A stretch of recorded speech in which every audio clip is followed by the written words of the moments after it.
ఒకటి కాదు, ప్రతి విషయంలో నేను ముందున్నాను.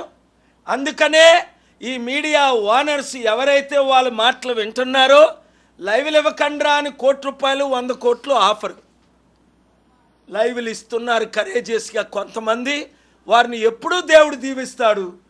ఇవ్వని TV5 నాయుడు లాంటి వాడు అవినీతిగా ఈరోజు టీటీడీ చైర్మన్గా ఉంటూ ఒక టీడీపీ నాయకుడై ఉండి చట్టవిరుద్ధంగా ఆయన ఉద్యోగం చేస్తూ పొలిటికల్ ఎఫిలియేషన్ లేకుండా ఉండాలి అని అనేక సుప్రీంకోర్టు సైటేషన్లు ఉన్నాయి.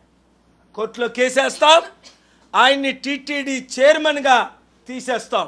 30 రోజుల్లో ఆయనకు మార్పు రాకపోతే నాయుడు గారు అడ్డుకోగలరా? దమ్ముందా ఎవరికైనా? ఒళ్ళు దగ్గర పెట్టుకోండి. నేను ప్రజల కొరకు వచ్చాను. Article 14 equality. మీరు శర్మిల తల్లి అక్కడ లేదు, ఇక్కడ లేదు, ఎక్కడ లేదు. ఆవిడికి గంటలు లైవ్లు ఇస్తారు. ఎందుకు? మీ ఏజెంట్ కనుక.